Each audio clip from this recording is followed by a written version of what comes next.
আসসালামু আলাইকুম। আজ মঙ্গলবার 19 আগস্ট 2025। আমন্ত্রণ ফ্রেন্ডলি মোবাইল প্রবাস টাইম বুলেটিনে। আপনাদের সাথে আছি আমি ইশরাত জারিন। শুরুতেই জানাবো শিরোনাম। ওমানের মাত্রায় মাদকের আখড়া, 60 কেজি মাদক সহ 2 প্রবাসী গ্রেফতার। ওমানে প্রবাসীদের জন্য উন্মুক্ত পর্যটন হলো ট্রেইল। কুয়েতে মদ তৈরিতে বাংলাদেশিদের সম্পৃক্ততা নেই, জানালেন দূতাবাস। ওমানের সালালায় মর্মান্তিক ঘটনা, পাহাড় থেকে পড়ে মারা গেলেন একজন। মালয়েশিয়ায় বাংলাদেশিদের প্রবেশে নো টু ল্যান্ড, প্রবাসীরা সংকটে। প্রবাসী দর্শকদের জন্য ওমানে আধুনিক ডিজিটাল অভিজ্ঞতা। দর্শক দেখছিলেন শিরোনাম, এবারে পুরো খবর। ওমানের সেরা রেট দিচ্ছে বাংলাদেশি প্রতিষ্ঠান গালফ এক্সচেঞ্জ। প্রিয়জনকে টাকা পাঠাতে আজই আসুন আমাদের যে কোনো ব্রাঞ্চে অথবা কল করুন স্ক্রিনে দেয়া নাম্বারে। গালফ এক্সচেঞ্জ, বাংলাদেশিদের প্রিয় এক্সচেঞ্জ। ওমানের রাজধানী মাস্কাটের মাতরা এলাকায় মাদক বিরোধী বড় অভিযান চালিয়ে 60 কেজির বেশি ক্রিস্টাল মেথ ও হ্যাশিশ উদ্ধার করে 2 প্রবাসীকে গ্রেফতার করেছে রয়্যাল ওমান পুলিশ। পুলিশ জানায়, গ্রেফতারকৃতদের বিরুদ্ধে আইনানুগ ব্যবস্থা নেওয়ার প্রক্রিয়া শুরু হয়েছে এবং শীঘ্রই যথাযথ পদক্ষেপ গ্রহণ করা হবে। ওমানের মাস্কাটের মাতরা এলাকায় রয়্যাল ওমান পুলিশ একটি বড় ধরনের মাদক বিরোধী অভিযান পরিচালনা করে। অভিযানের সময় 2 প্রবাসীকে গ্রেফতার করা হয় এবং তাদের কাছ থেকে 60 কেজিরও বেশি ক্রিস্টাল মেথ ও হ্যাশিশ জব্দ করা হয়। পুলিশ জানিয়েছে, এই মাদকদ্রব্য সরাসরি পাচারের উদ্দেশ্যে রাখা হয়েছিল। রয়্যাল ওমান পুলিশের directorate general for combating drugs and psychotropic সাবস্ট্যান্সেসের তত্ত্বাবধানে অভিযান চালানো হয়। ধৃত 2 ব্যক্তি এশীয় দেশের নাগরিক। প্রাথমিক তদন্তে নিশ্চিত হয়েছে উদ্ধারকৃত মাদকদ্রব্য পাচারের উদ্দেশ্যে সংরক্ষিত ছিল। পুলিশ জানায়, গ্রেফতারকৃতদের বিরুদ্ধে আইনানুগ ব্যবস্থা নেওয়ার প্রক্রিয়া শুরু হয়েছে এবং শীঘ্রই যথাযথ পদক্ষেপ গ্রহণ করা হবে। রয়্যাল ওমান পুলিশ দেশের নিরাপত্তা রক্ষা এবং অবৈধ মাদক প্রবাহ বন্ধে কঠোর মনোযোগ দিচ্ছে। এই ধরনের অভিযান স্থানীয় ও আন্তর্জাতিক পর্যায়ে মাদক বিরোধী প্রচেষ্টাকে জোরদার করবে বলে আশা করা হচ্ছে। লক্ষাধিক টাকা বেতনে কর্মী নিচ্ছে জাপান। যেতে আগ্রহীরা যোগাযোগ করুন স্ক্রিনে দেয়া নাম্বারে। সালালায়ের রয়্যাল রাজাত ফার্ম এখন সাধারণ দর্শনার্থীদের জন্য উন্মুক্ত। 1085 একর আয়তনের এই ফার্মটি প্রবাসীদের জন্য ঘুরে দেখার সুযোগ রয়েছে।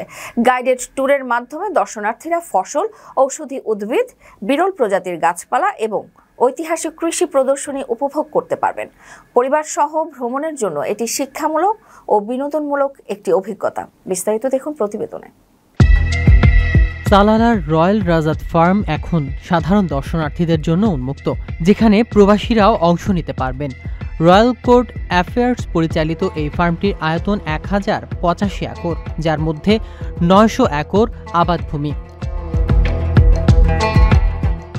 দর্শনার্থীরা গাইডেড ট্যুরের মাধ্যমে ফার্মের বিভিন্ন আকর্ষণ ঘুরে দেখতে পারবেন। এখানে রয়েছে বিভিন্ন ফসল, ঔষধি উদ্ভিদ, রাজাত স্প্রিং থেকে সেচ ব্যবস্থা, কলার জিন ব্যাগ, দেশীয় লবঙ্গ ও ফিগ গাছ, সঙ্গে বিরল প্রজাতির বাওবাব ও জায়ান্ট ফিকাস গাছ।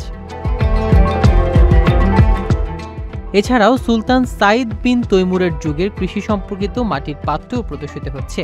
প্রবেশ ফি নির্ধারণ করা হয়েছে ওমানি নাগরিকদের জন্য RO2, প্রবাসীদের জন্য RO3 এবং বিদেশি পর্যটকদের জন্য RO5, যেখানে 6 বছরের কম শিশু এবং 60 বছরের বেশি প্রবীণদের প্রবেশ ফ্রি।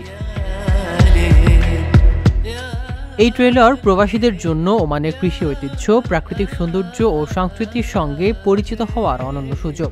গাইডেড ট্যুরের মাধ্যমে তারা শিক্ষামূলক অভিজ্ঞতা উপভোগ করতে পারবেন। পরিবার সহ ভ্রমণের জন্য এটি এক চমৎকার বিনোদন এবং দেশীয় সংস্কৃতির সান্নিধ্য উপভোগ করার সুবর্ণ সুযোগ তৈরি হয়েছে। ভিসা মেডিকেল এখন সুর শহরেই। আর নয় দীর্ঘ লাইন কিংবা ঘন্টার পর ঘন্টা অপেক্ষা। শনি থেকে বৃহস্পতি সকাল 8টা থেকে রাত 9টার মধ্যে চলে আসুন জেকি মেডিকেল সেন্টার, বড় ভবন মসজিদের পাশে, অথবা যোগাযোগ করুন স্ক্রিনে দেয়া নাম্বারে। কুয়েতে সম্প্রতি বিষাক্ত মদ তৈরি ও বিতরণের ঘটনায় দ্য টাইমসে প্রকাশিত প্রতিবেদনের অভিযোগ প্রত্যাখ্যান করেছে বাংলাদেশ দূতাবাস। 17 আগস্ট 2025-এর প্রতিবেদনের চক্রের মূল হোতার নাম একজন বাংলাদেশি নাগরিক হিসেবে উল্লেখ করা হয়েছিল। দূতাবাস জানিয়েছে, প্রতিবেদনে উল্লেখিত নামটি বাংলাদেশি নামের সঙ্গে অস্বাভাবিক হওয়ায় তাৎক্ষণিকভাবে বিষয়টি যাচাই করা হয়। এই ঘটনায় প্রমাণিত হলো যে সঠিক তথ্য, জবাবদিহিতা ও আন্তঃসংস্থা সমন্বয় অপরাধ নিয়ন্ত্রণে গুরুত্বপূর্ণ ভূমিকা রাখবে। কুয়েতে সম্প্রতি বিষাক্ত মদ তৈরি ও বিতরণের ঘটনায় দ্য টাইমসে প্রকাশিত প্রতিবেদনের অভিযোগ প্রত্যাখ্যান করেছে বাংলাদেশ দূতাবাস। 17 আগস্ট 2025 এর প্রতিবেদনের চক্রের মূল হোতার নাম একজন বাংলাদেশি নাগরিক হিসেবে উল্লেখ করা হয়েছিল। দূতাবাস জানিয়েছে, প্রতিবেদনে উল্লেখিত নামটি বাংলাদেশিদের নামের সঙ্গে অস্বাভাবিক হওয়ায় তাৎক্ষণিকভাবে বিষয়টি যাচাই করা হয়। দূতাবাসের প্রতিনিধি ওয়াফরা থানায় গিয়ে আহমদী জেলা তদন্ত অফিসের প্রধানের সঙ্গে আলোচনা করেন। কুয়েতি কর্তৃপক্ষ নিশ্চিত করেছেন, গ্রেপ্তার হওয়া 67 জনের মধ্যে কেউই বাংলাদেশি নাগরিক নয়। মৃত ও আহতদের মধ্যেও কোনো বাংলাদেশি ছিলেন না। দূতাবাস প্রতিবেদনের তথ্যগত ভুল ও পক্ষপাতিত্বের নিন্দা জানিয়েছেন এবং সতর্ক করেছেন, ভুল তথ্য কেবল বাংলাদেশি সম্প্রদায়ের সুনাম নষ্ট করে না, বিদেশিদের প্রতি ভুল ভীতি ও ঘৃণাও উস্কে দিতে পারে। কুয়েতে বিষাক্ত মদ পানে 23 জনের মৃত্যুর ঘটনায় 67 জনকে গ্রেফতার করা হয়েছে। নেপালি নাগরিক ভুবনলাল তামাং, ভারতীয় নাগরিক বিশাল ধানাল চৌহান ও নেপালি নাগরিক নারায়ণ প্রসাদ ভস্যাল এই চক্রের মূল সদস্য হিসেবে ধরা পড়েছে। ডেলোরা প্রকাশ দরাজিকে চক্রের প্রধান হিসেবে চিহ্নিত করা হয়েছে। যৌথ তদন্তে অপরাধ তদন্ত, মাদক নিয়ন্ত্রণ, ফরেনসিক এবং স্বাস্থ্য মন্ত্রণালয়ের সমন্বয়ে অভিযান পরিচালনা করা হয়। ওমানের মাস্কাটে একটি প্রসিদ্ধ কার ওয়াশ কোম্পানিতে জরুরি ভিত্তিতে শ্রমিক নিয়োগ দেওয়া হচ্ছে। ভিসা পরিবর্তন খরচ সহ ওমানের শ্রম আইন অনুযায়ী সকল সুবিধা মিলবে। আগ্রহীরা যোগাযোগ করুন স্ক্রিনে দেয়া নম্বরে। ওমানের সালালার জাবাল সামহান পর্বতে এক অভিজ্ঞ পর্বতারোহীর মর্মান্তিক মৃত্যু ঘটেছে। দুর্ঘটনার সঙ্গে সঙ্গে উদ্ধারকারী দল ঘটনাস্থলে পৌঁছে সহায়তা করলেও পর্যটক চিকিৎসার আগেই প্রাণ হারান। কর্তৃপক্ষ সতর্ক করে বলেছেন, পর্বত এলাকায় ভ্রমণের সময় অতিরিক্ত সতর্কতা অবলম্বন করা জরুরি। ওমানের সালালায় জাবাল সামহান পর্বতে এক পর্বতারোহীর মর্মান্তিক মৃত্যু ঘটেছে। স্থানীয় সূত্রে জানা গেছে, উঁচু একটি ঢাল থেকে পড়ে গুরুতর আহত হন ওই পর্যটক এবং চিকিৎসার আগেই তার মৃত্যু হয়। দুর্ঘটনার খবর পাওয়ার সঙ্গে সঙ্গে ধোফার গভর্নরেটের সিভিল ডিফেন্স অ্যান্ড অ্যাম্বুলেন্স বিভাগের উদ্ধারকারী দল স্থানীয় নাগরিকদের সহযোগিতায় দ্রুত ঘটনাস্থলে পৌঁছে সাহায্য করেছে। প্রাথমিক রিপোর্টে বলা হয়েছে, নিহত পর্যটক একজন অভিজ্ঞ পর্বতারোহী ছিলেন। তবুও দুর্ঘটনার ফলে গুরুতর চোট পেয়ে তিনি প্রাণ হারান।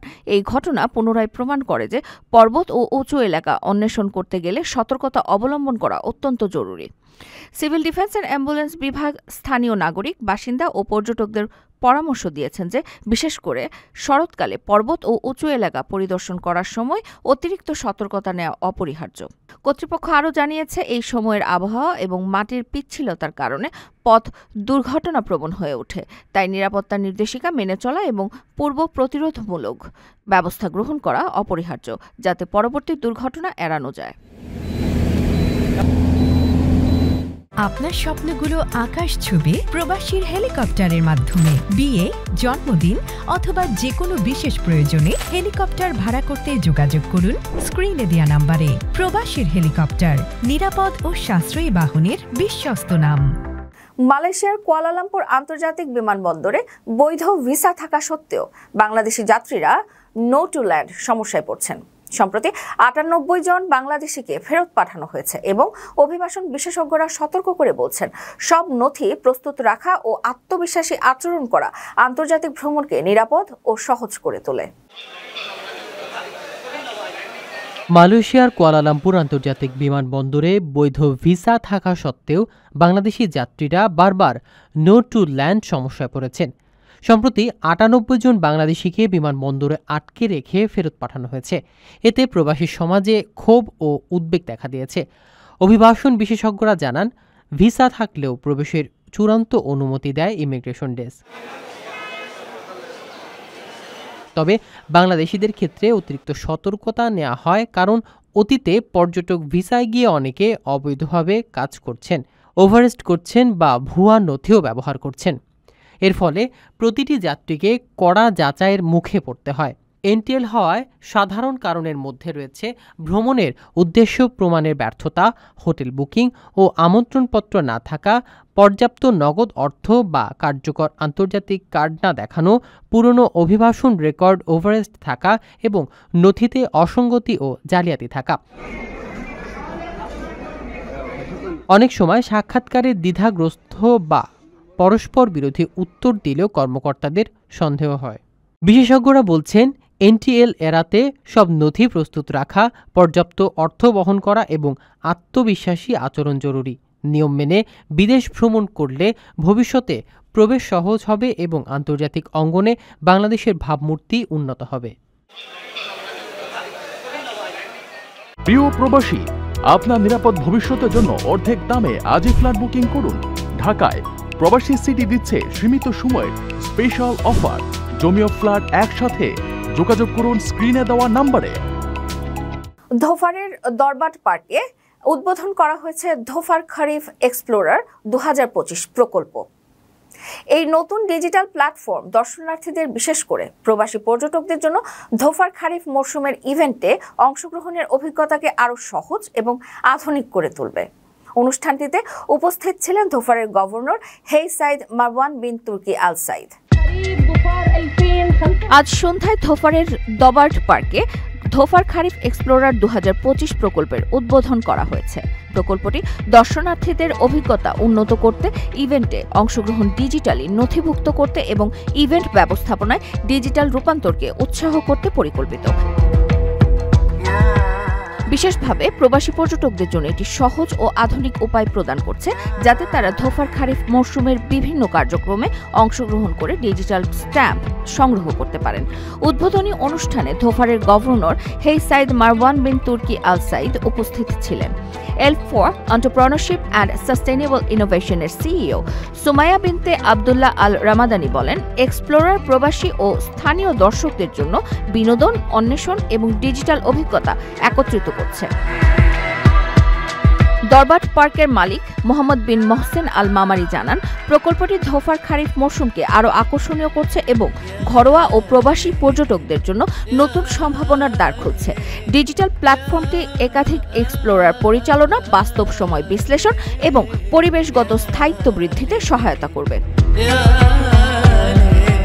প্রকল্পটি হেরিটেজ অ্যান্ড ট্যুরিজম মিনিস্ট্রি এবং ধোফা মিউনিসিপ্যালিটির সহযোগিতায় বাস্তবিত হয়েছে, যা প্রবাসী দর্শকদের জন্য ধোফার খারিফ মৌসুমের অভিজ্ঞতাকে আরও সমৃদ্ধ করবে।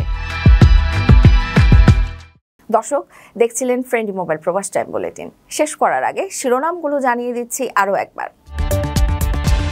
ওমানের মাত্রায় মাদকের আখড়া, 60 কেজি মাদক সহ 2 প্রবাসী গ্রেফতার।